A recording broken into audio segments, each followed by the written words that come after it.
Agora sim, senhoras e senhores, pedimos que tomem então seus lugares. Vamos continuar nossas atividades desta sexta edição do Dia da Engenharia Alemã, cujo tema é Energia 2030, Tendências e Tecnologias do Amanhã. Nós teremos agora um debate sobre perspectivas energéticas para o Brasil. Serão 5 debatedores que terão 10 minutos para discorrer sobre o tema e, no final, um moderador, o senhor Ralph Lima Terra, vice-presidente executivo da ABDI, comandará a discussão. Lembramos que os senhores podem participar escrevendo suas perguntas durante as explanações e entregando-as às nossas assistentes. Chamamos então o primeiro debatedor, senhor Paulo Bombossaro, diretor de engenharia da CPFL. Boa tarde a todos. Agradecer, em primeiro lugar, à Associação de Engenheiros Brasil-Alemanha e à Câmara Brasil-Alemanha pelo convite e oportunidade de falar um pouquinho aqui em nome da CPFL. E agora chamamos o presidente e CEO da Siemens, senhor Paulo Ricardo Stark. Boa tarde a todos. Eu vou falar muito rapidamente da Siemens. A Siemens no Brasil está há mais de 110 anos, quer dizer, faz 110 anos de presença ano que vem, perdão. E desde então vem atuando fortemente na constituição, na consolidação de vários setores do país, e em especial o setor elétrico. Acho que basta dar alguns exemplos. Mais de 50% da energia elétrica gerada no país passa por equipamentos Siemens, de uma maneira ou de outra. 30% dos diagnósticos por imagem no setor de saúde são feitos com equipamentos Siemens. Hoje, uma grande parte, ou talvez a maior parte, da automação industrial do país é feita através de equipamentos Siemens. Isso tudo, acho que vem mostrar o quão ativa a empresa tem sido em desenvolver as melhores tecnologias, as tecnologias mais avançadas e se manter sempre à frente há tanto tempo. A empresa no mundo tem 167 anos e continua sendo uma das empresas mais inovadoras do planeta. Mas eu aqui hoje estou para falar um pouquinho mais de engenharia e do setor elétrico. E eu queria só fazer uma pergunta para vocês aqui. Quem é engenheiro aqui nessa sala? Ok, grande maioria. Quem está sendo engenheiro ou vai ser engenheiro? Tem alguém também? Ótimo. Opa, mas o resto que faltou. Muito bem. Eu pretendo, em poucos slides, em 10 minutos, 15 minutos, mostrar para vocês que o setor elétrico pode ser muito sexy para a engenharia. Pode ser muito sexy para a engenharia. E eu começo fazendo isso com esse slide.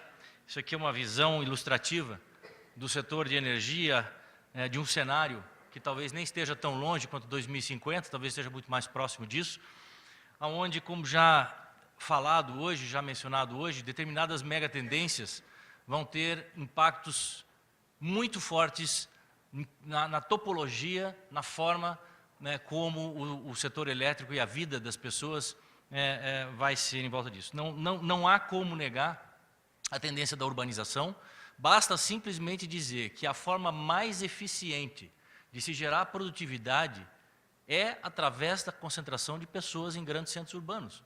Não tem jeito. Produtividade vai se desenvolver através da concentração das pessoas em centros urbanos. Outra mega tendência irrefutável é a escassez de recursos. Acho que isso está óbvio em todas as discussões, e acho que no painel aqui isso também vai acabar vindo à tona. A escassez de recursos, principalmente hídricos, mas também outros recursos naturais de toda a natureza, também vão apresentar desafios bastante grandes. E nesse cenário de 2050, a gente tem algumas certezas.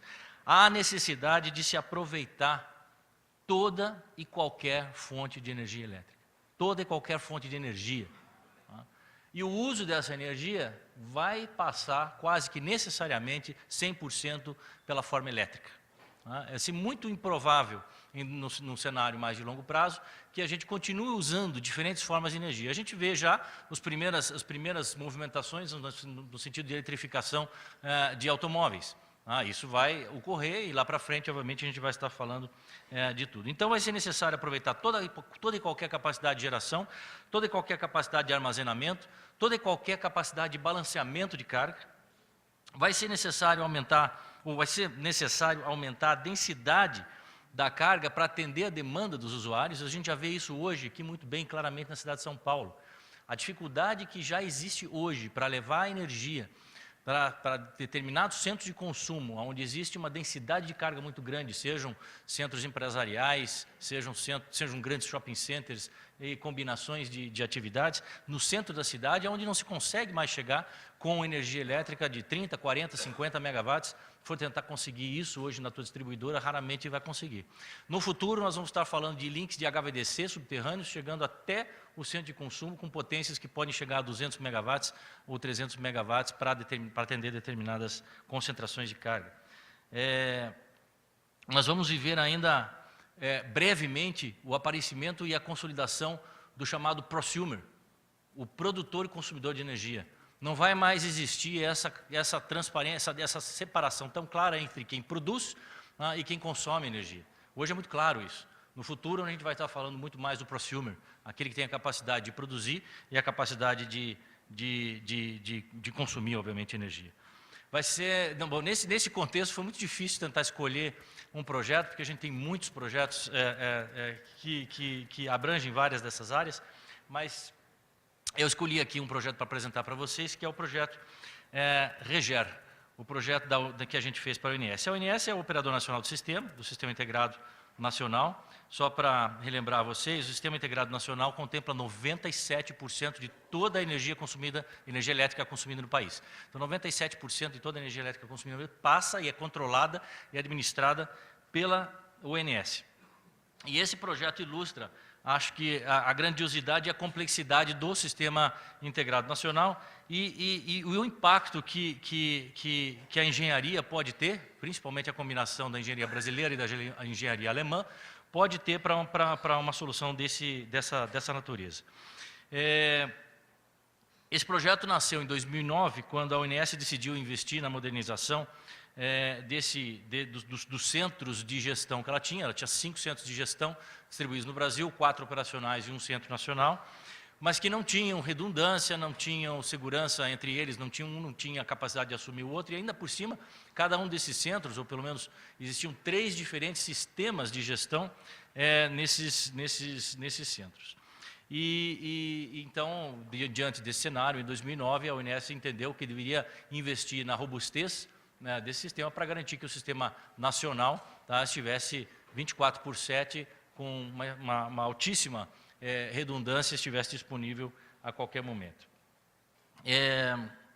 Bom, os principais desafios desse centro era atingir a redundância e a disponibilidade necessária, imaginando que a ONS queria continuar tendo centros distribuídos, 4 centros no país, e que cada um desses centros tivesse a capacidade de assumir por qualquer um dos outros, em qualquer momento, caso houvesse algum tipo de interrupção. Havia necessidade de padronizar os dados, e só para dar uma informação aqui para vocês, nós estamos falando de 200 mil dados a cada 4 segundos. São 200 mil pontos, são 200 mil informações, pontos de medição, dados de oscilógrafos, dados de medidores, dados de todo tipo, toda sorte de informação, de todo o território nacional, de todo o sistema de transmissão, a cada 4 segundos. Isso tem que ser padronizado para que possa ser escalado, para que possa ser expandido, para que possa ser integrado. O desafio da integração desse sistema de gestão com o sistema comercial, com os sistemas de engenharia, com os sistemas de manutenção,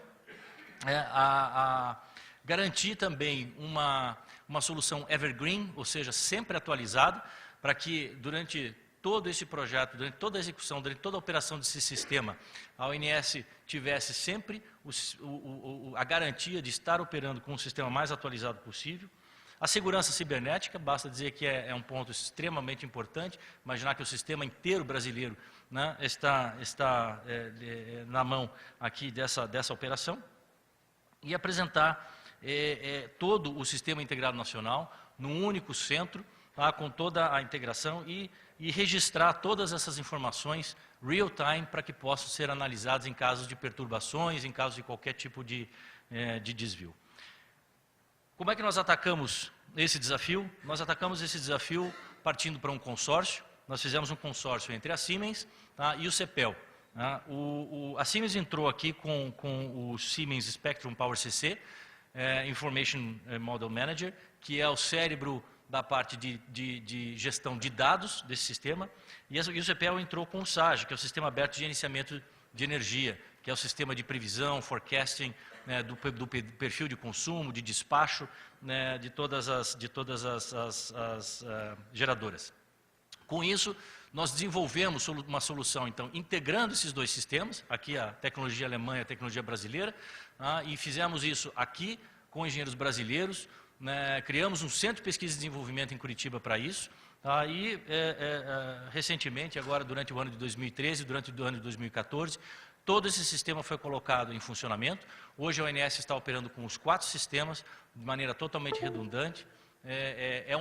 Sem dúvida nenhuma, é um case que vale a pena visitar. Se algum de vocês tiver algum dia alguma oportunidade de visitar qualquer um desses 4 centros, vale a pena, porque realmente é algo que tira o fôlego, né, o tamanho, a dimensão, a complexidade e, por fim, a simplicidade em que isso tudo se tornou hoje para o gestor.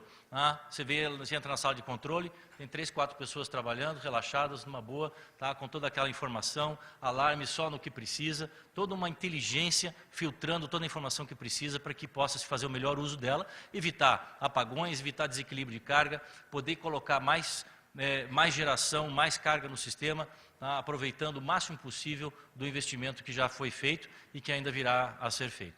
Esse era o projeto que eu queria apresentar e pedir a vocês que, se tiverem oportunidade, não percam de poder visitar um dia esse centro de controle ou qualquer um dos 4 centros de controle.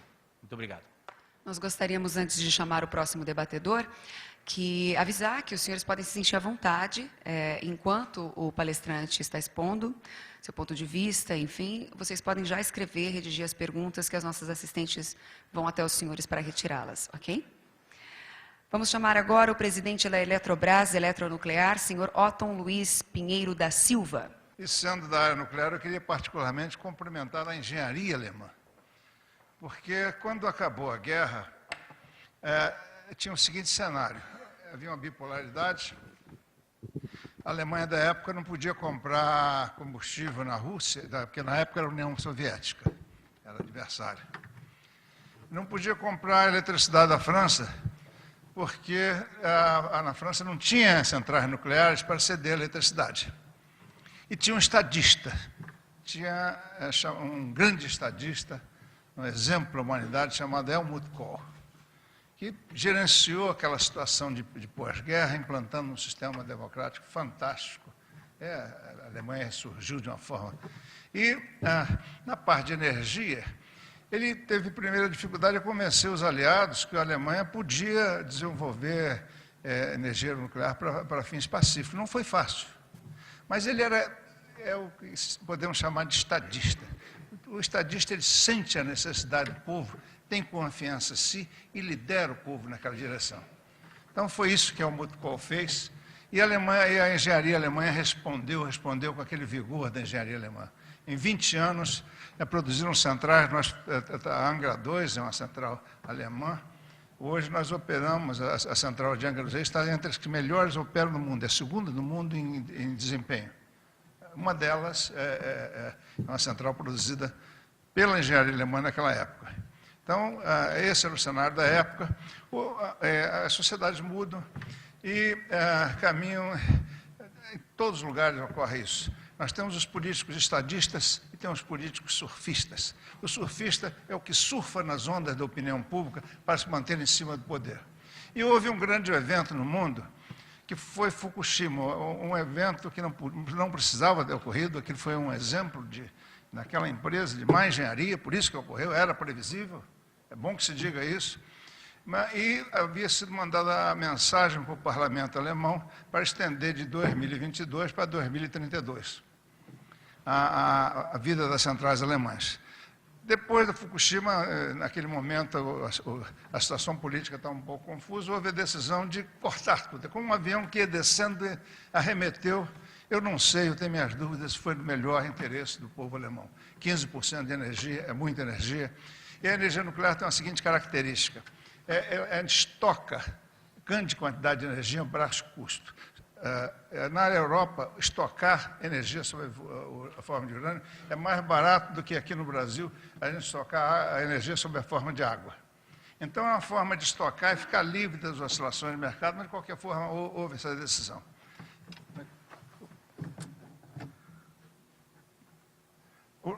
O nosso sistema, esse cartoon explica o funcionamento do nosso sistema de uma forma... nós trabalhamos com muitas renováveis e, digamos, as renováveis, São Pedro, que estão aqui no Brasil, por alguma razão, escalaram São Pedro para ser o responsável pelo tempo. Podia ser São Paulo, qualquer outro, mas aqui no Brasil é São Pedro. E tem... o homem só tem capacidade de atuar sobre as térmicas. Então, as térmicas é que naturalmente compensam as irregularidades daquelas que dependem da natureza. Esse é o modelo. Algumas pessoas não gostam muito desse modelo, ele é simplista demais, mas para o povo ele explica de uma forma simples. E o que ocorreu com o nosso sistema? O Brasil, nós temos um belo sistema elétrico num filé mignon energético mundial. Nós temos no meio da placa tectônica, ou seja, que vai de Sobradinho até lá a nossa central, que tivemos a exposição hoje, uma região acima da Serra do Mar, que tem uma topografia muito favorável a construir hidrelétricas com reservatório. O Brasil, a estabilidade dessa região contribuiu muito para não ter um acidente de central elétrica, hidrelétrica no Brasil. Então, é um bom sistema, muito bom sistema, e foi muito bem aproveitado pelos brasileiros. E ocorre que essa região, a gente terminou o uso dessas regiões, já não tem mais oportunidades e temos que caminhar para regiões que as oportunidades de reservatório ainda existem algumas, as oportunidades são menores. Isso significa que nós temos que diversificar a nossa matriz. Energia não é time de futebol que cada um torce por seu, todas as formas de energia são boas. O desafio é como o planejador compõe um mix que dê o menor impacto ambiental e o menor preço. Nós temos um mix aqui no Brasil que, no momento, dá um pequeno impacto ambiental. Mais de 80% dele é de energia renovável e assim, não queimamos carvão, óleo para produzir isso. O sistema elétrico opera como se fosse a conta de poupança de uma família da classe média. No início do ano tem IPVA, IPTU, não sei o que lá, a gente pega da poupança e paga. Então, ocorreu no Brasil como uma família de classe média cresceu o número de filhos e continua a mesma poupança. Então, nós não temos assim, estoque de água que permita varar vários anos. Antes da virada do século, nós tínhamos. Então, o que significa é o seguinte, nós precisamos de energia térmica, e térmica na base agora, porque vai ser difícil para alguns ecologistas entenderem que se nós tivermos essa caixa d'água, que é os nossos reservatórios, garantir um mínimo de água, a gente pode até utilizar mais eólica, mais a solar, porque todas essas fontes são fontes descontínuas e baixa densidade. Toda vez que a gente tem uma fonte assim, a gente precisa de outra de pronta resposta. E a de maior pronta resposta é a hidrelétrica com reservatório, mas nós temos que garantir os reservatórios. Então, para isso, nós precisamos de um colchão térmico de base, e tem que ser o colchão mais barato. E nuclear, depois de hidrelétrica, é o mais barato. Nós estamos vendendo, nesse momento, a R$ 156,69 o megawatt-hora. A térmica convencional mais barata é 270. Então, não precisa ser inteligente para a gente entender isso. Isso é tão óbvio, e o resultado que é importante para a empresa, ficou a empresa. É uma modelagem nova que nós acreditamos que vai atender perfeitamente. Porque tem algumas coisas que o risco nuclear, por exemplo, é muito difícil para a empresa manter, garantir que ela vai tratar do rejeito. Então, nós procuramos, sem preconceito nenhum privado, imaginar um modelo que nós estamos apresentando para o governo, que atenda perfeitamente a necessidade e o programa possa progredir com lógica a baixo custo. Muito obrigado. Nossos agradecimentos ao senhor Otton, e agora chamamos o presidente da Eletrobras, senhor José da Costa Carvalho Neto. Boa tarde a todos. Eu queria, em primeiro lugar, registrar aqui a minha satisfação e agradecer esse convite da Câmara Brasil-Alemanha, da Associação dos Engenheiros Brasil-Alemanha.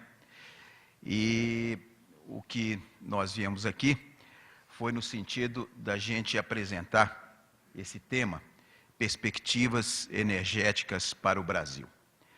Eu vou fazer um rápido retrospecto, o que aconteceu nos últimos 10 anos, como é que foi essa evolução, ou 11.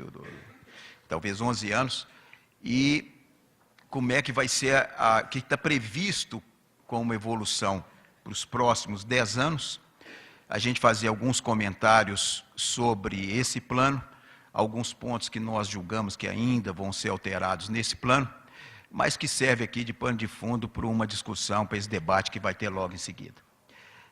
Primeiro, o crescimento da carga nesses últimos 11 anos, aí um crescimento em torno de 4,1% ao ano, ainda um valor, então, maior do que o PIB, quer dizer, que, então, com uma elasticidade ainda maior do que 1.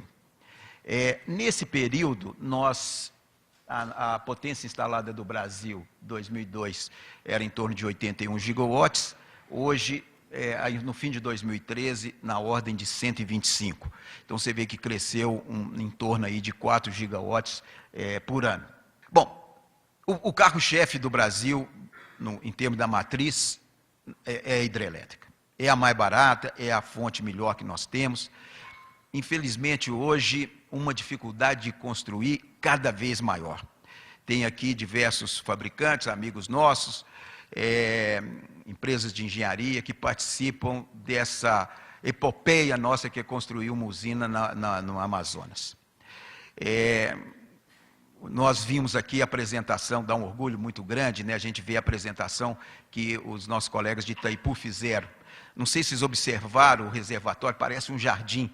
Aquilo que Itaipu está fazendo em termos de a parte ambiental, social no reservatório, aquilo se repete em quase todas as usinas nossas. Olha Tucuruí, olha Furnas, olha esse reservatório, como que eles são tratados. Quem visita uma obra, por exemplo, em Belo Monte, vê o benefício social daquela usina.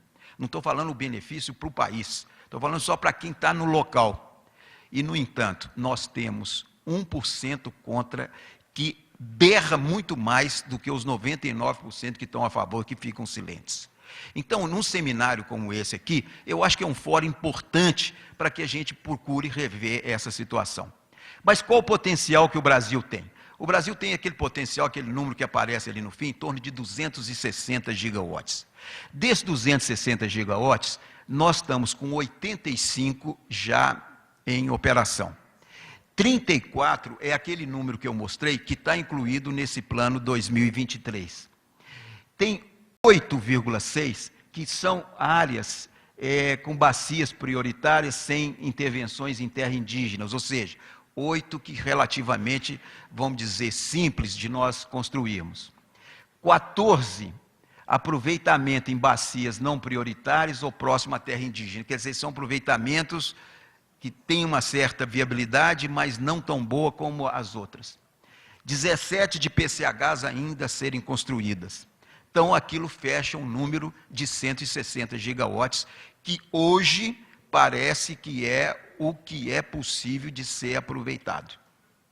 Então, vocês observem que o nosso potencial hidrelétrico, ele está com 10, 15 anos para ser esgotado.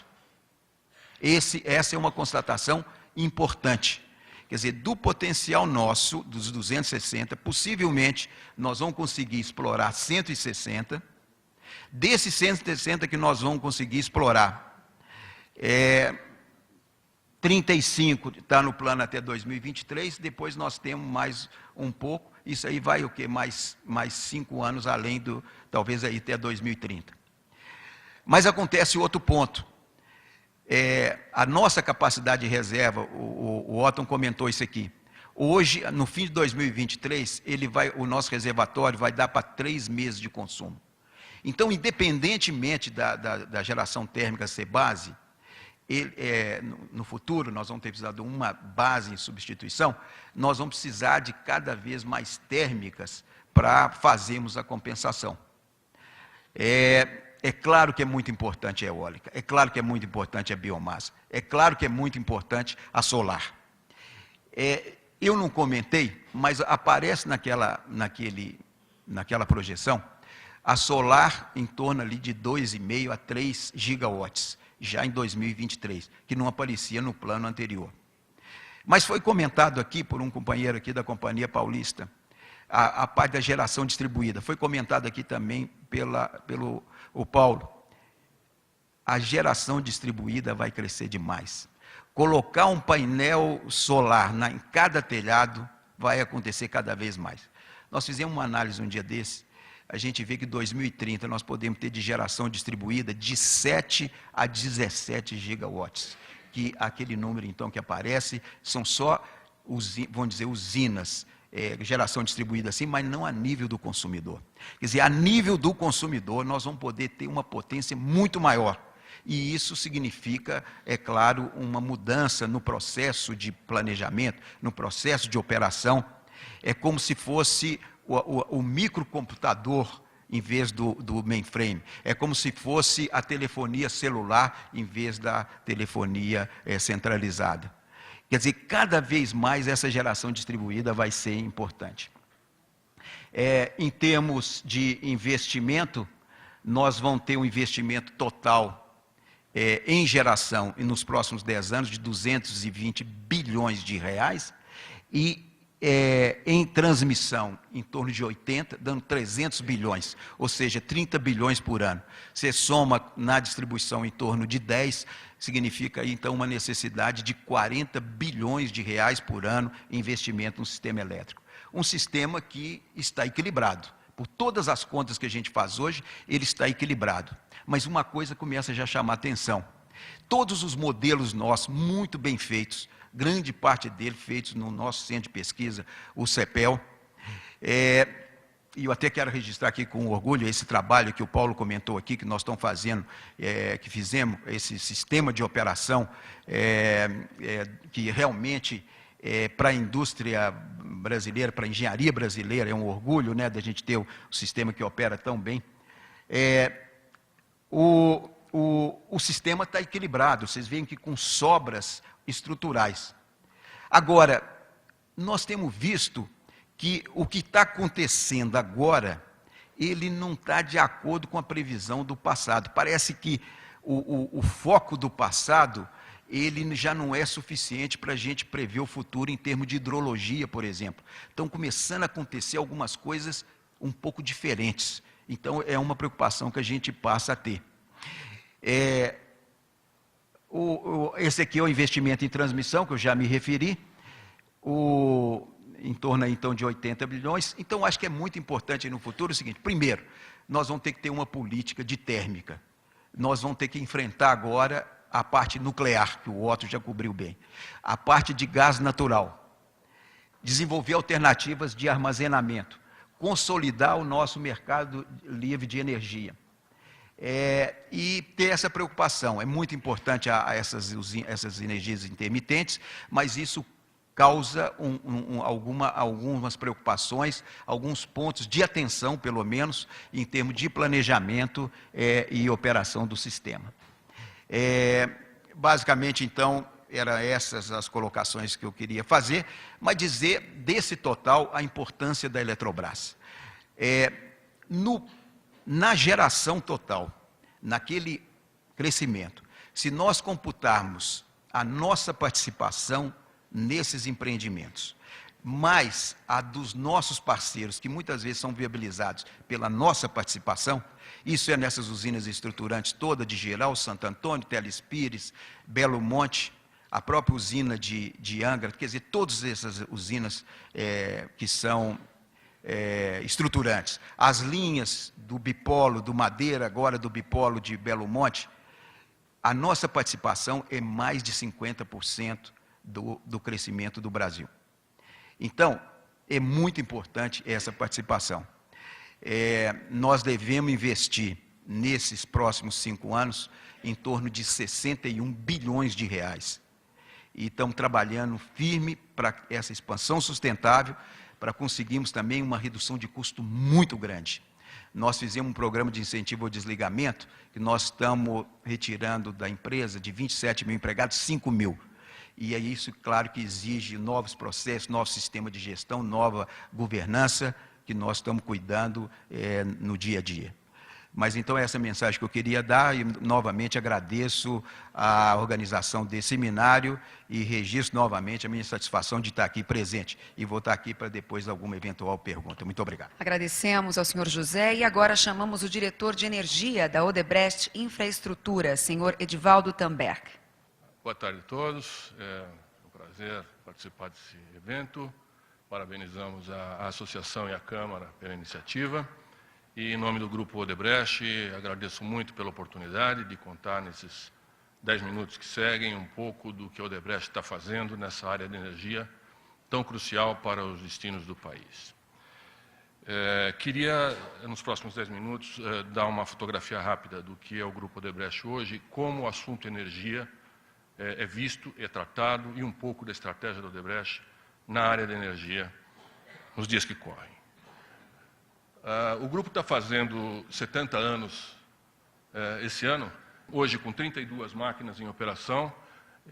Esse número de máquinas atende à energia física, à garantia física da usina. Estamos, como eu disse, em Telespires. Telespires é uma usina muito importante, são 1.800 mega. Devemos gerar, como eu disse, a primeira máquina em janeiro. Até meados do ano essa usina vai estar completamente disponível para geração. Estamos em Belo Monte, foi citado aqui algumas vezes durante o nosso encontro. Estamos em Baixo Iguaçu. Como eu mencionei, modernizações, a gente crê que é um nicho importante de mercado, porque a baixo custo, a tempos rápidos de passagem e a baixo impacto ambiental se consegue aumentar a oferta de energia no Brasil. A gente aposta muito nessa tendência, nessa maneira de gerar energia adicional. Nós estamos, como eu disse, em Chalha. Esse é um empreendimento importante, porque a Odebrecht, além de EPCista, é equity holder, detém 100% desse investimento, 1,2 bilhão de dólares. Palomino, na República Dominicana, também é uma usina que já está concluída. Tocoma, na Venezuela, são 2 gigawatts de potência. Baixo Sabor, em Portugal. Estamos em Angola com Cambambi. No Equador com Manduriaco. Lauca, em Angola, 2 giga. E além dessas usinas, a gente está construindo 720 mega em carvão na República Dominicana. Temos alguns parques eólicos no sul do país, investimento em construção da Odebrecht também.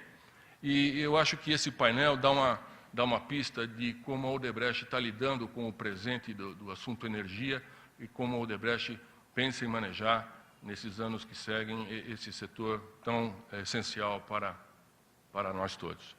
Eu quero agradecer aqui a oportunidade, em nome da Odebrecht, e desses minutos que nos foram concedidos para contar um pouco do que a gente está fazendo e de como a gente está enxergando esse mercado, e estou à disposição de todos.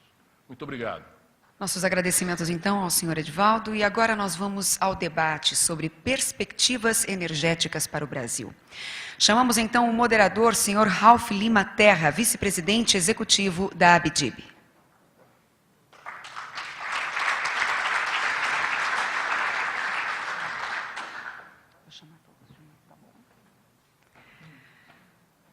Chamamos, então, novamente ao palco os debatedores. Por favor, senhor Paulo Bombassaro.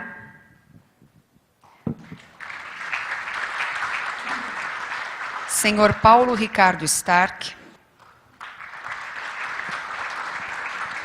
Senhor Otton Luiz Pinheiro da Silva. Senhor José da Costa Carvalho Neto. E, novamente, o senhor Edivaldo Tamberg. Com a palavra, senhor Ralph Lima Terra. Boa tarde, senhoras e senhores. Acabamos de assistir 5 apresentações muito interessantes que ilustram a diversidade e a capacidade brasileira de produzir, gerar, transmitir e distribuir energia, o que torna o sistema energético brasileiro dos mais importantes a nível mundial. E com uma concentração muito interessante no que diz respeito a capacidade de geração de energia, de fonte hidráulica, o que todo mundo quer, a grande maioria não tem, o Brasil tem e não tem aproveitado adequadamente.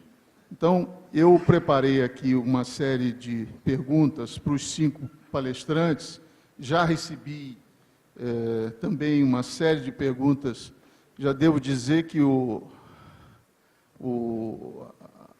a apresentação nuclear é campeã de audiência de perguntas, né? Então, eu estimularia, enquanto eu faço as perguntas e animo um pouco aqui a participação dos nossos 5 panelistas, eu pediria aos senhores que enviassem mais perguntas para que a gente pudesse explorar o máximo possível as pessoas que estão aqui, que conhecem profundamente o setor. Então, eu vou começar pela Eletrobras. Afinal de contas, é a holding, a maior empresa, a principal empresa energética brasileira, atuando nas 3 vertentes, geração, transmissão e distribuição. Então, eu perguntaria ao Costinha, nosso presidente, que, a partir do consenso absoluto, acho que ninguém tem dúvida que nunca se investiu tanto em energia no Brasil como se investiu nos últimos 10 anos. Os números apontam isso claramente. É claro, muita coisa, além do que foi de fato investido, poderia ter sido investido também. Mas, ainda assim, nos tempos atuais, nós estamos vivendo um momento de muita incerteza, gerando uma instabilidade no desenvolvimento do país, que é fortemente baseado na capacidade de geração de energia, que, por sua vez, passa para a geração de riqueza e atividade econômica. De que forma ele está vendo o futuro do setor energético nesse contexto? Muito obrigado, Ralf.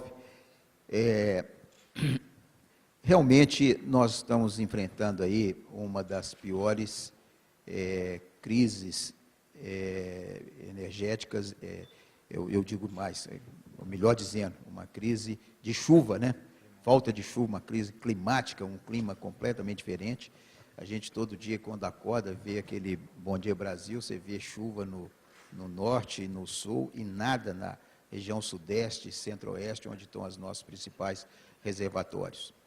E a gente vê que está faltando água agora para as condições mais básicas ainda, para saneamento, água para o consumo da população em diversos estados, diversas cidades brasileiras. E só não estamos tendo esse problema no setor elétrico pelos cuidados que ocorreram, esses investimentos que o Ralf comentou, em térmicas, que eu tive a oportunidade de comentar também, na interligação do sistema elétrico brasileiro, que você consegue, então, fazer esse remanejamento de energia do norte e do sul para o sudeste, e assim sucessivamente. Então, realmente, nós tivemos esse aspecto. Mas isso, é claro, causa problemas, causa aí, conjunturalmente, esse aumento do custo da energia no mercado de curto prazo, que acaba refletindo também aí para as atividades econômicas, né?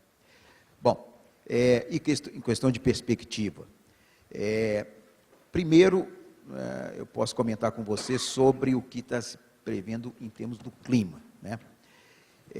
Nesse ano, foi a chuva que não aconteceu aqui no Brasil, vamos dizer, aconteceu muito pouco, que normalmente ela é originada da evaporação que você tem na Amazônia e que fica presa ali nos Andes, então faz com que essa massa desça e encontre com o ar frio aí que vem dos polos do sul e dá as chuvas normais aí no período de novembro a março, que o ano passado não aconteceram, uma zona de alta pressão que se formou e que praticamente impediram essas chuvas.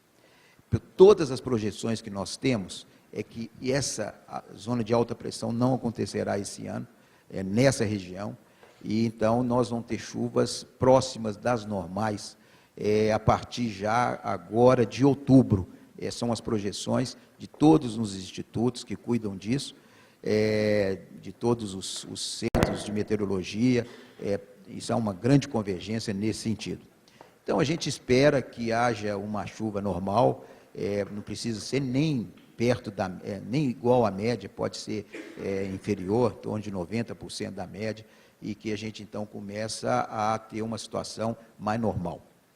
Agora, é lógico que nós precisamos, isso eu procurei comentar, ter a continuação dos nossos investimentos. O ano que vem está previsto aí a continuação de entrada em operação de máquinas de Santo Antônio, de Geral. Foi comentado aqui pelo colega, o diretor da Odebrecht, sobre a entrada de Telespires, que também é importante, de outras usinas hidrelétricas, outras usinas térmicas, né? Nós esperamos que em 2018 já entre também a Angra 3. Enfim, nós devemos ter aí em torno desses 7 a 8 gigawatts aí nos próximos anos entrando em operação. Também linhas de transmissão muito importantes que vão entrar em operação. Mas eu acho que hoje, na tecnologia de hoje, é muito importante, depois o Otto pode comentar isso aí, inclusive pela quantidade de perguntas que o Rolf já disse que tem, sobre o programa nuclear, a importância do programa nuclear e a importância também que o gás natural vai passar a ter na matriz elétrica brasileira. Isso também, é claro, acrescida de outras fontes. O Brasil é muito rico em fontes energéticas. Tem esse potencial de 260 gigawatts. Tem um potencial de eólica, que agora, na última medição, só onshore, de 340 gigawatts, quando medido a 100 metros. Um potencial grande de biomassa. O Otto comentou que nós temos a 6ª reserva do mundo de urânio, e se prospectado, depois de prospectar todo o território, possivelmente nós temos a 2ª. Até o vento nosso é bem comportado. Quer dizer, em todo lugar você tem fator de capacidade aí de 30%, 32%. Nós temos alguns parques com 50%. Então, são muitas fontes, e todas têm que ser devidamente exploradas. Mas eu acho que, respondendo então a sua questão, é importantíssimo nós darmos continuidade a esse processo de planejamento, de fazermos esses investimentos, e um ponto importante, cada vez mais nós temos uma iteração forte entre a área nossa de energia com as áreas ambientais. Nós temos tido problema de muita natureza no atraso dessas obras, especialmente de hidrelétrica, e agora de linhas de transmissão. Linhas de transmissão, Ralf, cada vez que você vai construir agora é uma dificuldade, porque você passa em diversos estados, às vezes em diversos municípios, você tem que dar agora satisfação para cada órgão ambiental dos municípios, dos estados, da União.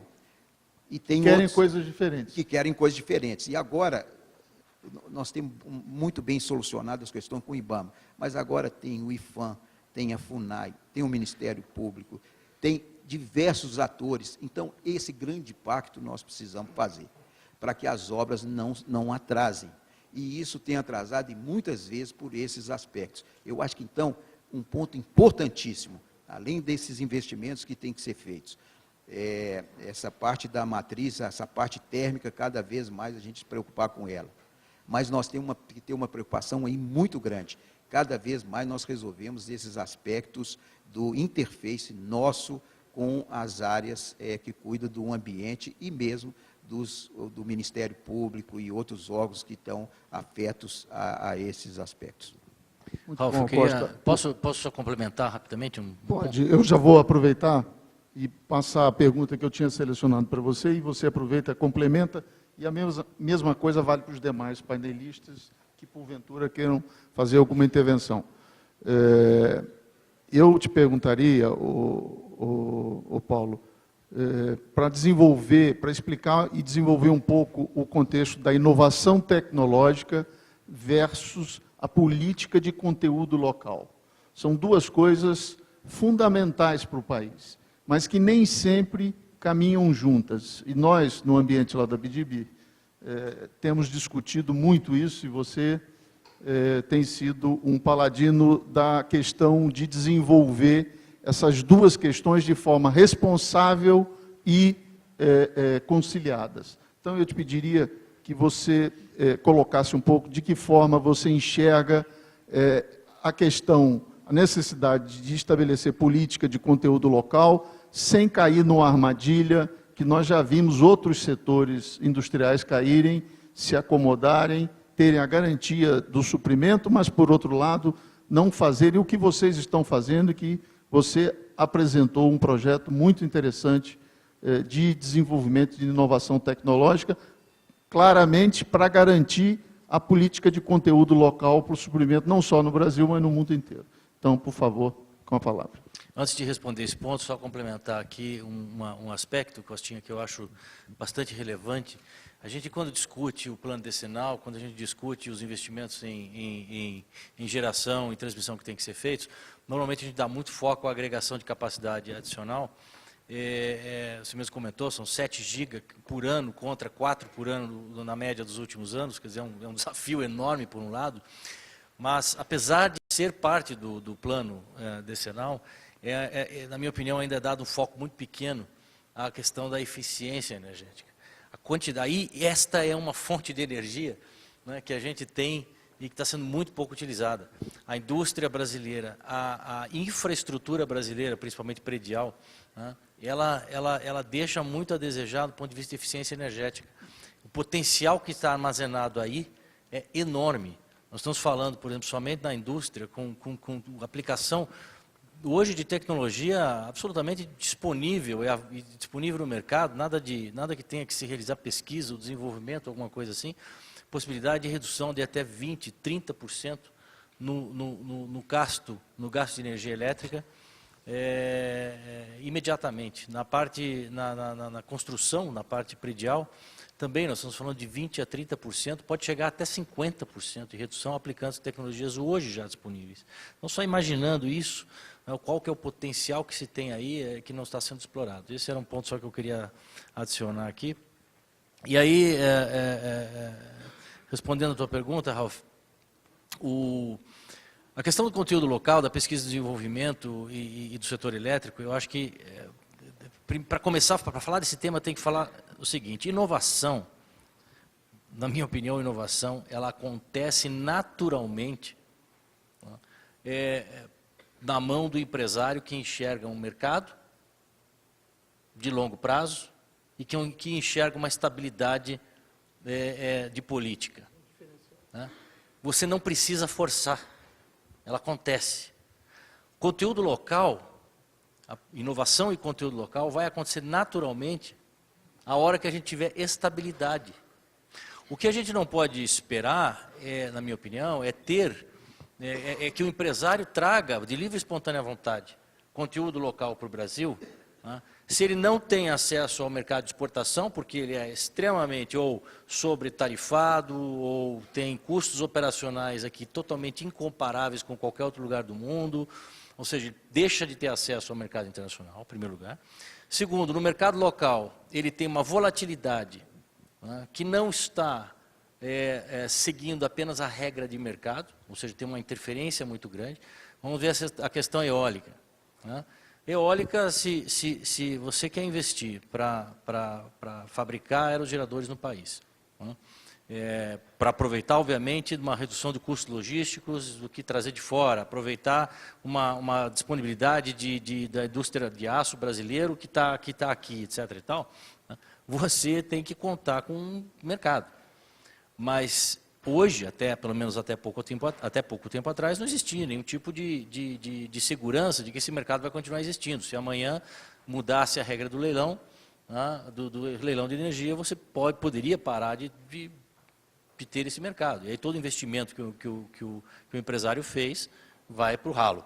Então, eu acho que se a gente deixasse mais por conta das regras normais de mercado, a gente teria muito mais conteúdo local e teria muito mais inovação feita no Brasil, porque essa é uma questão natural do empresário. Quando ele vem para cá, multinacional ou não, né, ele vai investir localmente, porque aqui ele tem controle, porque aqui ele está próximo do mercado, porque aqui está próximo dos seus clientes, porque aqui ele está logisticamente aproveitando da proximidade também que ele tem, e essas coisas acontecem naturalmente. Só para terminar esse ponto, políticas de conteúdo local, compras governamentais, eu sou um defensor do uso dessas políticas, se elas estiverem atreladas a uma política industrial de longo prazo. Se estiver solta, se não tiver essa interconexão com uma política industrial de longo prazo, não faz o menor sentido, porque você está simplesmente tapando um buraco sem saber o tamanho dele. Né? Você está tapando aqui e cavando ali na frente. Então, você está criando uma ponte para algo que não tem para frente. Política de compras governamentais e conteúdo local deve ser ponte e não estrada. Bom, agora vamos... eu vou aqui provocar o companheiro da CPFL. Smart Grid, geração eólica. O Brasil é o país da moda na geração eólica. É claro, fora a China, porque a China, nada a gente consegue comparar. A China é sempre um ponto fora da curva, né? Qualquer comparação com a China fica prejudicada. E eu sei que vocês na CPFL têm investido, acompanhado e olhado com muita atenção esse mercado eólico. De que forma você está vendo a preparação do parque industrial brasileiro, do setor energético brasileiro, para suprir essa grande demanda que apareceram em quase todas as apresentações, o potencial, a realidade e o potencial do desenvolvimento da geração eólica no Brasil? Bom, essa necessidade de geração, que foi citado 7 gigawatts por ano de acréscimo ao sistema, é um desafio muito grande para o país para acompanhar esse ritmo de crescimento. E nós entendemos que tem espaço para todas as fontes de energia que foram citadas aqui. A eólica, ela ganhou competitividade por si própria. Ela se inseriu na matriz elétrica brasileira, nos leilões, e ganhou seu espaço porque ela apresentou custos compatíveis com o que o consumidor precisava. E hoje é uma realidade já, e ela vai se expandir. A preocupação é, claro, como ela é intermitente, ela não pode ser a principal fonte da nossa matriz. Então, tem que haver a diversificação, foi falado aqui, nós precisamos de hidrelétricas, precisamos armazenar energia, é importante armazenar energia, precisamos de térmicas, seja nucleares, sejam a gás, seja óleo, seja biomassa, nós vamos precisar diversificar essa matriz. E a CPFL tem investido em várias dessas fontes, inclusive a solar, e pensando seriamente na geração distribuída, em painéis fotovoltaicos também, em residência, unidades consumidores. Agora, é importante citar assim, que os investimentos têm que acontecer no setor elétrico de forma equilibrada. Nós precisamos 7 gigawatts a mais por ano e precisamos de linhas de transmissão e subestações da rede básica para transmitir essa energia. E precisamos também acompanhar com o de preferência casados, né? Casados, concomitantes, né? E precisamos também de rede de distribuição, precisamos de sistema de distribuição que leve até o consumidor. Somente as 8 distribuidoras da CPFL, nós conectamos mais de 200 mil clientes por ano, só a CPFL. Isso é um trabalho gigantesco, é um investimento expressivo. Essas 8 distribuidoras da CPFL investem mais de R$1 bilhão por ano, em média, para atender esse mercado de distribuição. E aí a importância também de se falar, a distribuição ela tem que ser cada vez mais eficiente. Esse ritmo de crescimento que tem o mercado brasileiro exige alta eficiência. E aí a importância das tecnologias de Smart Grid. Nós precisamos renovar o nosso parque, não só expandi-lo, mas renová-lo para que se possa fazer a gestão. São 7,5 milhões de clientes que nós temos que manter esses clientes ligados, e hoje a gente sabe que o cliente desligado por 10 minutos, ele reclama, ele está exigente, ele não aceita mais uma interrupção. Então, assim, a tecnologia que está aplicada na rede precisa ser modificada. E, para isso, nós vamos precisar de investimentos adicionais. Além desse R$1 bilhão para acompanhar o crescimento, nós precisamos investir mais na modernização. E a importância de uma política brasileira, uma política nacional, que direcione investimentos para essa área. Também assim, é importante ressaltar que os investimentos têm sido feitos, mas de forma tímida ainda. Então, nós apresentamos alguns casos aqui da CPFL, alguns outros de empresas distribuidoras no Brasil, mas ainda é muito tímido perto do que temos fora do país. E ainda há que se ressaltar, né? O nosso consumo médio, o consumidor brasileiro consome, em média, na nossa área, por exemplo, 170 kWh por mês. Um europeu consome 800 kWh por mês. Um americano do Texas, 1.200 kWh por mês.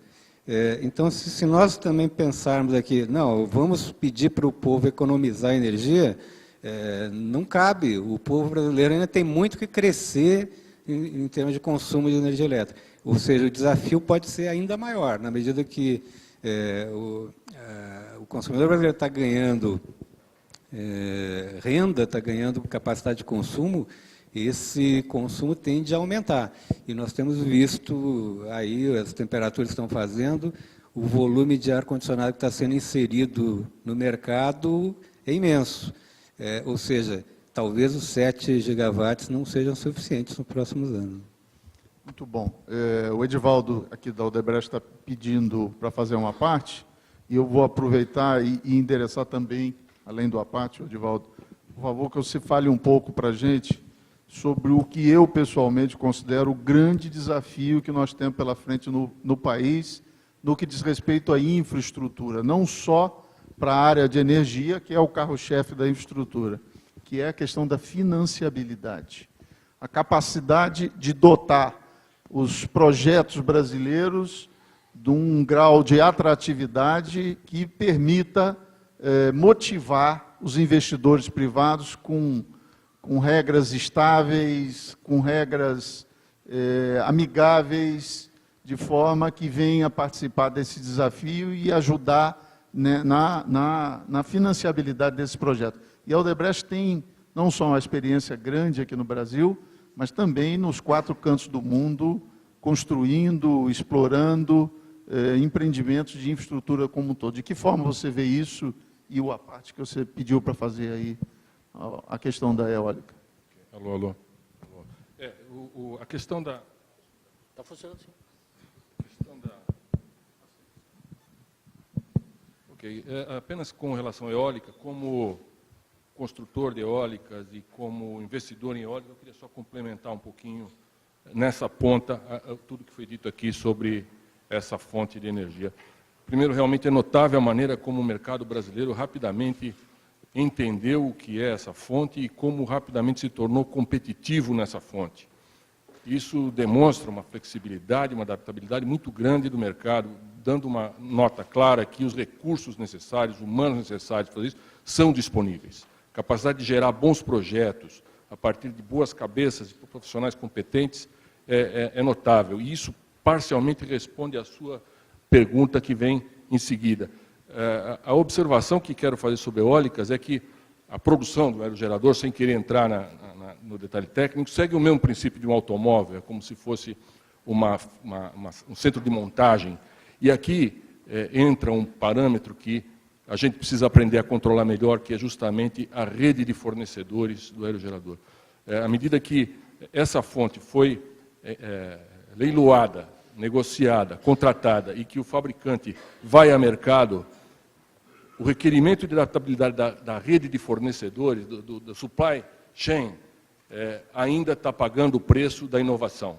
E investidores e fornecedores têm sofrido para conseguir colocar essa fonte ao preço e ao prazo requerido.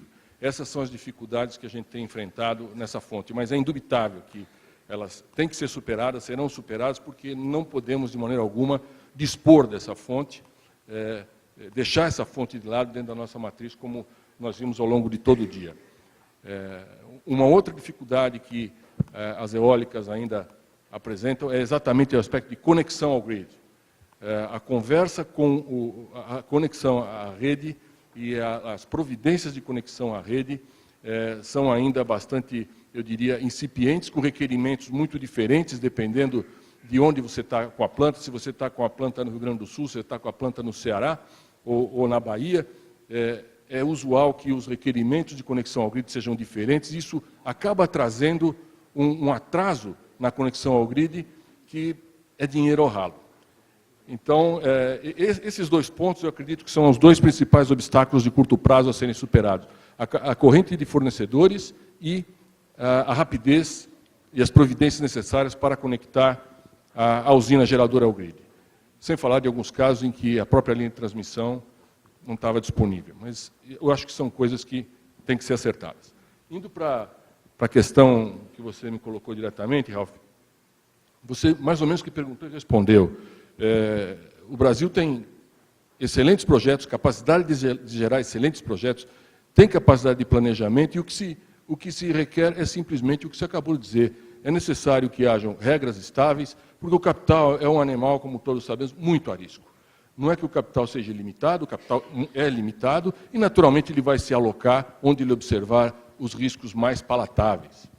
É claro que não se imagina um negócio livre de riscos, mas é claro que o capital, também o capital vai procurar se alocar naqueles projetos onde o investidor imagina regras estáveis, em que ele possa minimamente se planejar, minimamente calcular que retorno ele vai ter, que nada mais é do que a recompensa pelo risco que ele assume quando entra em dado empreendimento. Eu acho que esse é o principal desafio do Brasil hoje.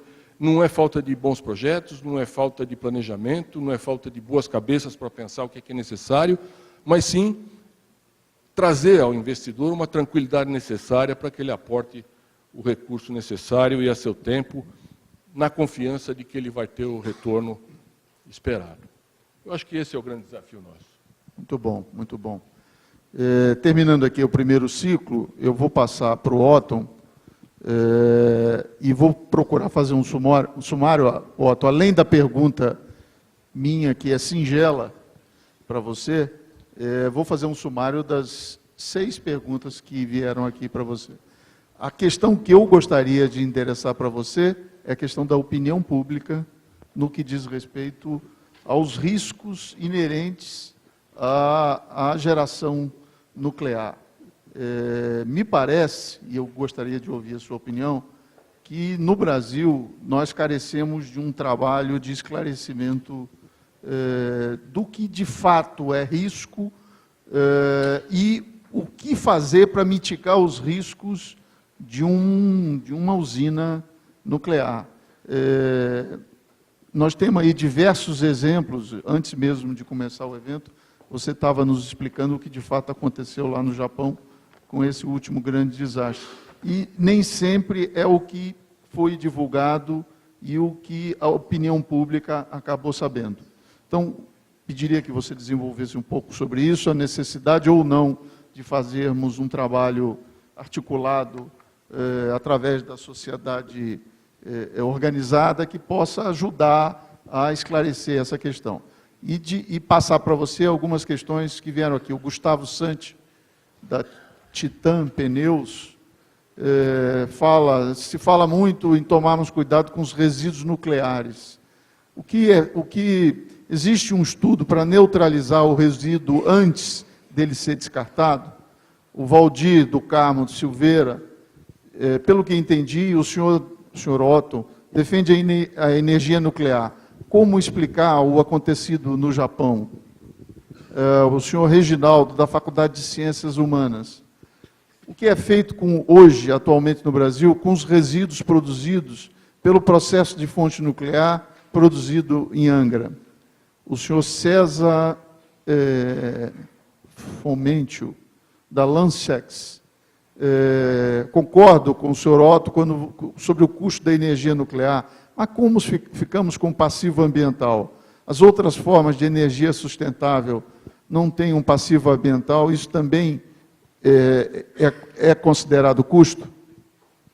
Se você pudesse, Otton, desenvolver isso.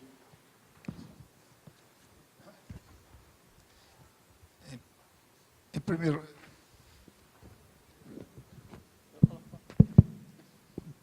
Em primeiro lugar, só vale a pena a energia nuclear se valer a pena, né? Então, a gente tem que entender como é que como é que o cliente é, quem consome eletricidade é. Nós somos um país que temos 2 macrópoles, uma terceira macrópole se formando, que é Brasília, e temos 11 ou 12 cidades, que aqui são médias, na Europa são grandes, são cidades de mais de 1 milhão de habitantes. Então, o que está constituindo o Brasil é o seguinte: são 3 grandes ilhas de consumo, de alta densidade de consumo, e várias ilhas de grande densidade de consumo, porque a indústria está se formando na periferia dessas cidades. Então, para fontes com grande densidade de consumo, nós precisamos de fontes com grande densidade de produção. Ou seja, essas fontes com densidade de consumo exigem blocos de energia, grandes blocos de energia. Grande bloco de energia é hidrelétrica, nuclear, carvão, ou seja, são térmicas que possam produzir grande quantidade. Então, nós temos, primeiro, um perfil de distribuição de população que exige grandes blocos de energia. Então, o nuclear está dentro disso, então vale a pena. Então, em primeiro lugar, quanto ao risco. Por sorte, a tecnologia escolhida é PWR, reatores a água pressurizados. Teve um acidente no mundo, Three Mile Island, morreram quantas pessoas? 0. Qual foi a contaminação? 0. Então, a escolha da tecnologia e para as próximas centrais é PWR de terceira geração, ou seja, é uma das máquinas mais seguras que existem. Com relação a rejeito, aquilo que tem duração grande, que é o combustível queimado, que dura milhares de anos, uma central é cerca de 27 metros cúbicos cada 1.000 megawatts, ou seja, dá um pedaço desse. E nós estamos desenvolvendo e patenteando o processo que vocês vão ver que vai ser o mais avançado do mundo de estocagem de rejeito. Então, eu apresentei esse processo no DOE, Departamento de Energia. É um pouquinho diferente.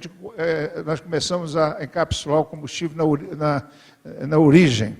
Então, nós não estamos dizendo que vamos resolver, nós vamos postergar a baixo custo por, no mínimo, 500 anos esse problema, com responsabilidade e o processo é inspecionável. Então, isso nós vamos mostrar para o mundo como se trabalha com rejeito. Eu convidaria todos, breve, nós estamos com pequenas maquetes que explicam isso. Nós vamos fazer uma pequena célula real para que o público tome conhecimento como é que é. Eu poderei ficar 4 horas com as costas encostadas na parede desse local que vai escutar, levar meu neto ficar comigo, eu podia ir sozinho, porque eu já estou velho, mas ele não levaria. Se a gente conseguir demonstrar para o público que esse processo é seguro, nós vamos fazer um leilão para aquele município que aceitar receber um royalty para ficar lá. Então, o processo é monitorável, é perfeitamente acompanhável onde está o combustível que saiu, é um processo que nós vamos ter orgulho dele, está sendo desenvolvido na companhia. Então, no que diz respeito ao rejeito, esse é um ponto que nós estamos cuidando e com extrema seriedade. Então, segurança é um aspecto fundamental. Começa a segurança pela localização. Nós temos um estudo de localização, tem 40 opções, que onde o governo decidir.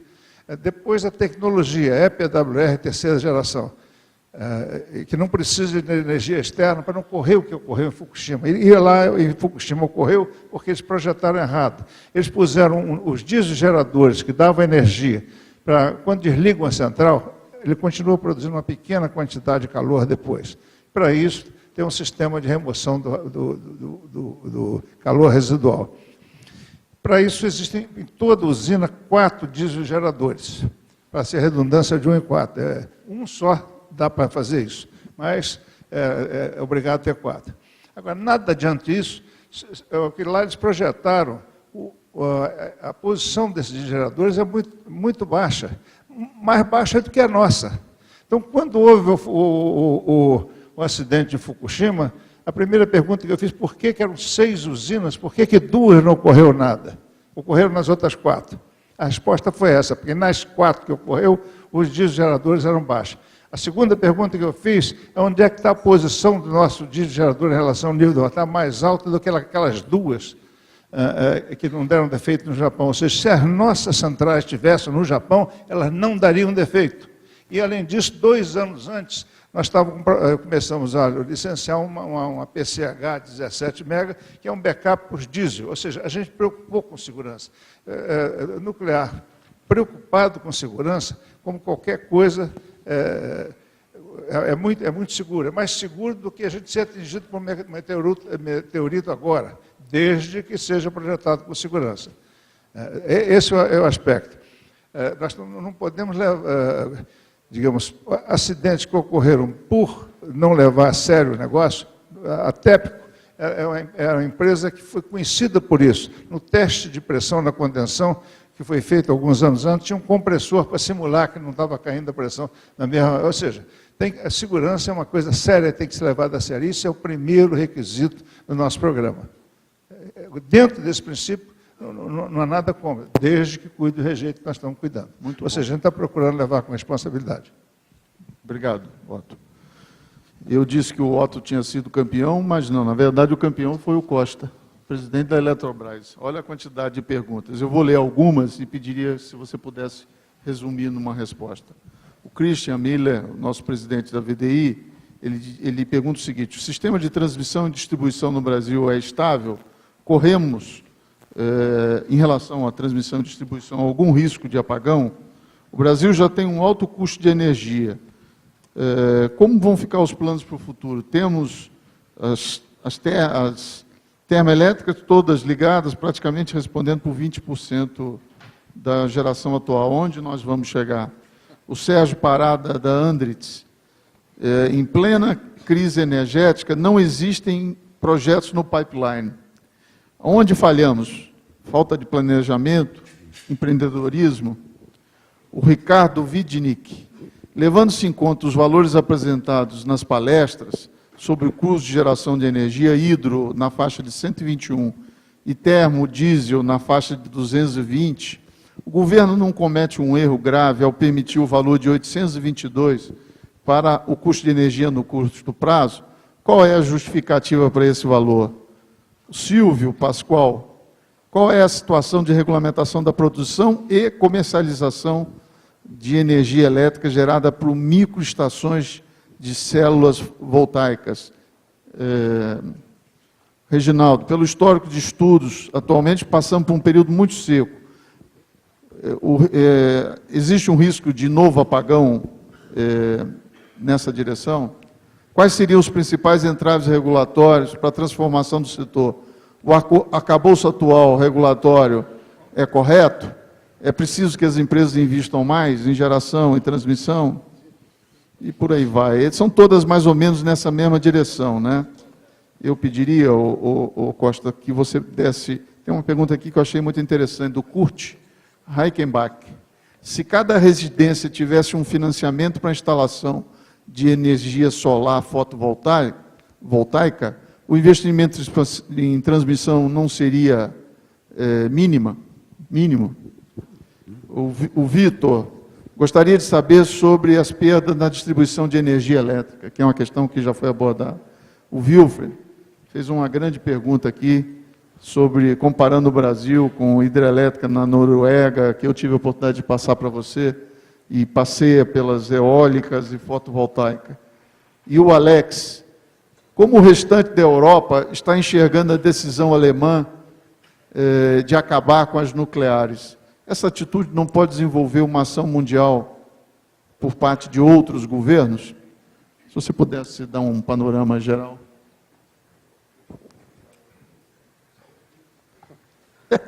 Quer tomar uma Kaiser antes, não?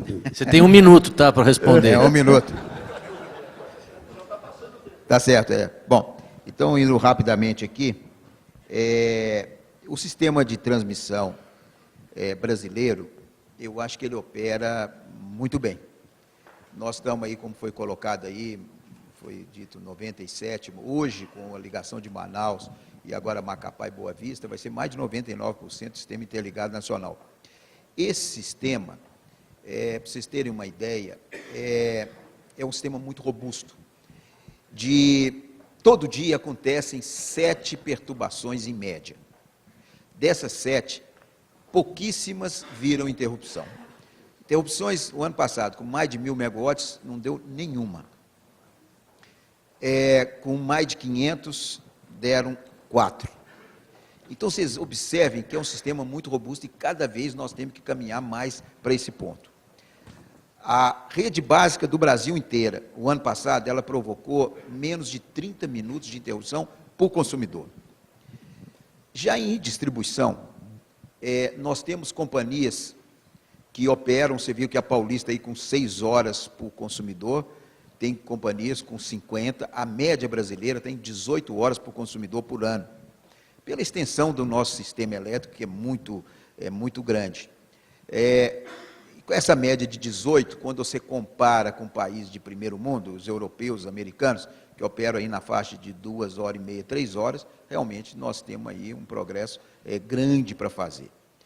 Mas até o próprio sistema de contabilidade dessas interrupções são um pouco diferentes. A segunda pergunta aqui, eu vou tentar ver se eu... O Brasil tem um alto custo de energia.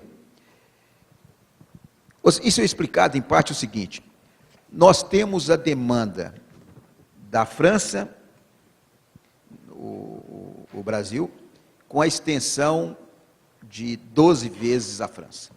Então, é lógico que a nossa transmissão e a nossa distribuição, ela tem que ter um custo unitário muito mais elevado do que os outros países. Agora, a tendência nossa, continuando essa política aí de renovação de concessões, é que, aos poucos, eu tive a oportunidade, um dia desses, participar de uma reunião da CNI, onde eu demonstrei como que vai ser a evolução da tarifa no Brasil nos próximos anos. Eu estava lá. O Ralf estava lá. Então, tirando fora esses fatores conjunturais, o estrutural do Brasil, a tendência é a tarifa brasileira ela passar a ser muito competitiva comparada com outros países do mundo. Teve uma pergunta que foi colocada, que o Ralf comentou, do senhor Wilfried, comentando o seguinte, que na Alemanha, lá basicamente você está com solar e eólica, e que se está fazendo agora, está se procurando fazer um backup com a importação de energia da Noruega. Na realidade, hoje na Alemanha, como deve ter muito alemão aqui, mas, de qualquer maneira, quase que eu posso dizer, que o Paulo está aqui para não deixar eu mentir sozinho, que para cada um de eólica e solar, quase que tem um de térmica para fazer, já instalado. Então, na realidade, o que você põe? Você põe, então ele propõe o seguinte: por que nós não colocamos eólicas e térmicas e deixa a hidrelétrica como backup? Olha, a hidrelétrica não é feita para ser backup, a hidrelétrica é usina de base, porque se ela estiver pronta, o combustível dela é zero. Você põe backup quando você tem uma usina com investimento barato e o combustível é caro. Aí ele é backup, quer dizer, ele entra na hora que for necessário, só de vez em quando. A hidrelétrica, se ela está operando, a não ser aquelas reversíveis para cortar a ponta, se ela está operando, se ela já está em operação, o combustível dela é de graça, então você tem que fazer ela funcionar, tá certo? Então, eu diria que há uma complementação forte entre eólica e solar com a hidrelétrica, mas a hidrelétrica sempre tem essa característica de ser base. Bom, projetos do pipeline, que o meu prezado amigo Sérgio Parada comenta. Nós temos, né, vamos dizer, esse projeto todo, esse programa que está, esse plano que está tendo aí, que acabou de ser emitido, o plano 2023, tem projetos no pipeline, não na proporção que a gente queria.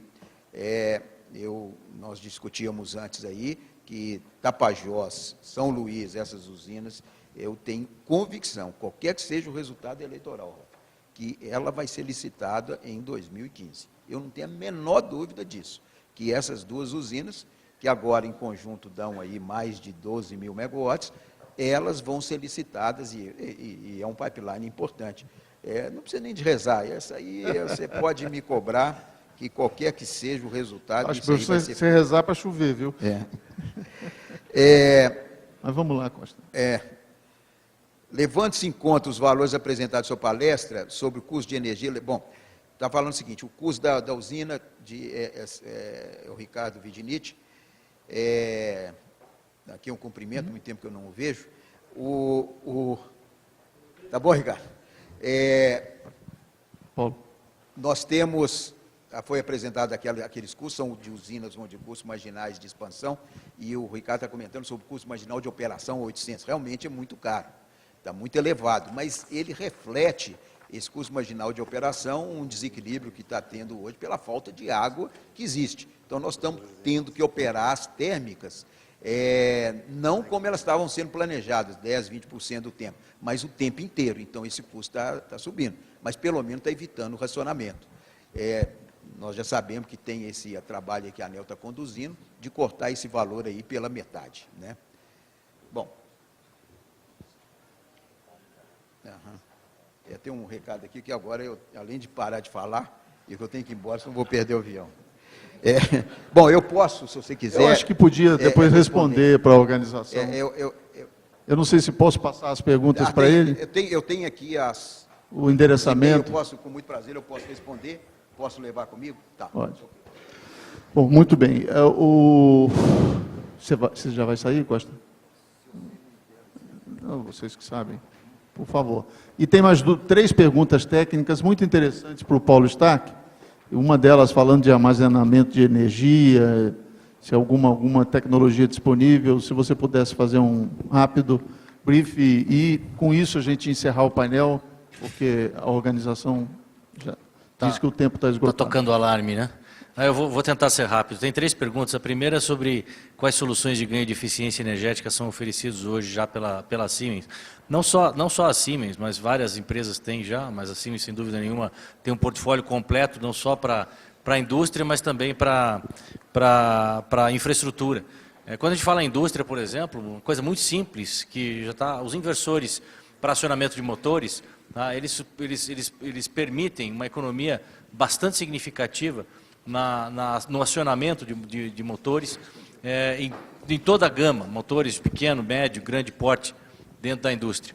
Também você tem outras aplicações, como por exemplo motores mais eficientes, acionamentos mais eficientes, que dão aí diferenças de talvez 20% a 30%, tchau, Costinha, 20% a 30% aí no consumo de energia. A mesma coisa para a infraestrutura predial também, existem inúmeras soluções para infraestrutura predial, acionamento de elevadores, acionamento de escadas rolantes para todos os shopping centers que estão por aí, a parte de conservação de energia da própria construção. E aí vou comentar aqui também sobre a outra pergunta, que é sobre soluções de estocagem de energia elétrica. Sim, existem hoje soluções já da própria Siemens, mas também de outras empresas, para estocagem de energia elétrica. As mais simples são com base em baterias, né? Você pode estocar energia elétrica até volumes já bastante significativos em baterias, mas também tem estocagem térmica, que você pode guardar, estocagem de energia elétrica por pressão, a compressão de gases. Existem várias formas que você pode, sempre usando conversão de energia de um tipo de energia para outro, né, fazer essa estocagem e depois fazer a conversão de volta. Claro que sempre existe uma perda, mas você tem que comparar quanto que a perda vale a pena, quanto vale a pena guardar, quanto que vale a pena perder. E aí sempre tem um trade-off, e existem hoje tecnologias que permitem, que podem ser utilizadas de várias maneiras. Agora, o ideal é com a aplicação de Smart Grid, tanto na macrogrid quanto na microgrid, você fazer o balanceamento. Aí você não precisa nem estocar energia, você estoca energia pelo balanceamento o disponível. Quer dizer, você não precisa acionar uma hidrelétrica se você tem solar batendo, o sol batendo em cima das casas, mas a hora que o sol para de bater em cima das casas, você pode ter energia, obviamente, de outras fontes fluindo. Então você consegue, com um sistema completo como o do Brasil, você consegue fazer um grande balanceamento e evitar a necessidade de fazer muita estocagem de energia. Mas estocagem existe sim hoje já. Bom, devido ao adiantado da hora, eu queria fazer um agradecimento especial, não só à organização do evento, agradecer o convite, que eu tive o maior prazer em participar, agradecer aos 5 palestrantes que ofereceram um conjunto de informações, a meu ver, muito interessante, e eu queria encerrar esse painel para que a organização possa colocar de pé o painel de encerramento. E sobraram aqui algumas perguntas que eu vou passar à organização e, porventura, possam ser respondidas depois por meio eletrônico, ok? Exato. Muito obrigado, gente.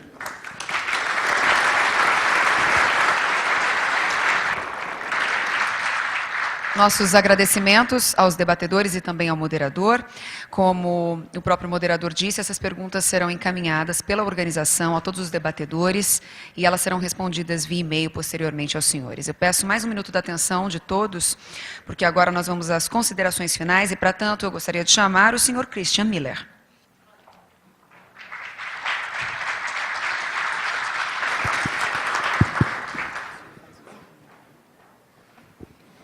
Bom, todo mundo aí, pelo que parece, a energia não vai acabar, estamos no bom caminho.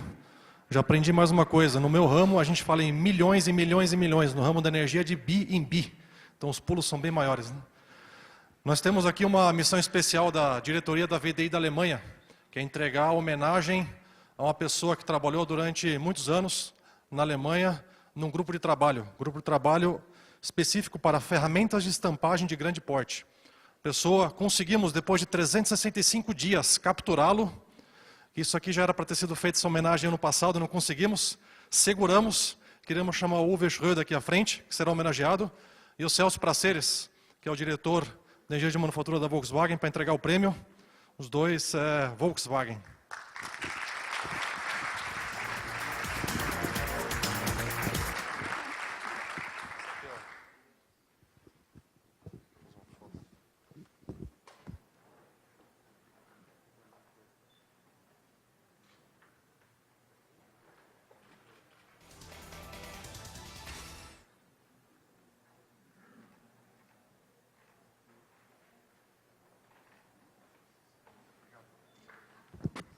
Obrigado, parabéns. Obrigado. Como um bom alemão, nós já colocamos em pauta o tema para 2015. Ano que vem, nós vamos falar sobre em foco ou engenheiro, ou seja, o foco ou engenheiro. A engenharia depende do engenheiro. O limite está no engenheiro para criar a engenharia. Isso será, nós vamos buscar as melhores tecnologias da engenharia do mercado, trazer as pessoas e as suas virtudes aqui para dentro, e isso será o nosso trabalho para 2015. Uma novidade que se resplandece, em 2015 eu não estarei mais aqui como presidente da VDI, como o meu chefe, hoje na Alemanha, me deu algumas atribuições a mais dentro da empresa, e agora eu serei transferido para os Estados Unidos, tomando conta das Américas. E como a distância é um pouco grande, e as 52 atividades por ano requerem uma presença quase que semanal dentro da VDI, nós aqui já hoje buscamos um sucessor, uma pessoa que possa continuar o trabalho da mesma maneira e com certeza melhor. Então conversamos bastante nos últimos dias, e hoje como vice-presidente, olhando o portfólio, nós identificamos lá um grande amigo e uma pessoa com a qual eu tenho muito respeito, que tem uma grande admiração, conhece muito bem o mercado, um engenheiro muito profissional, que é o Wilson Brício, presidente da ZF do Brasil, e ele hoje, vice-presidente, aceitou o desafio de assumir ano que vem a presidência da VDI. Então fico muito honrado e muito feliz que estou entregando, não o microfone, mas o bastão, em fevereiro do ano que vem, e com certeza essa era Edgar Horn, Christian Miller, agora, com Wilson Brício, será melhor ainda. Para finalizar, como um bom alemão sempre termina tudo em festa, lá fora temos um coquetel, temos ainda os nossos parceiros e patrocinadores. Antes de vocês tomarem uma e comerem uma, por favor, preenchem o nosso formulário de avaliação, entreguem na saída. E também no nosso site vocês vão ver os nossos eventos que nós temos esse ano ainda. Um congresso de mobilidade em Joinville e uma festa de final de ano aqui no clube, que é inesquecível.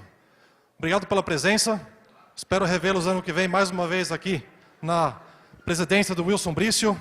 Eu fico muito feliz que vocês vieram. Obrigado.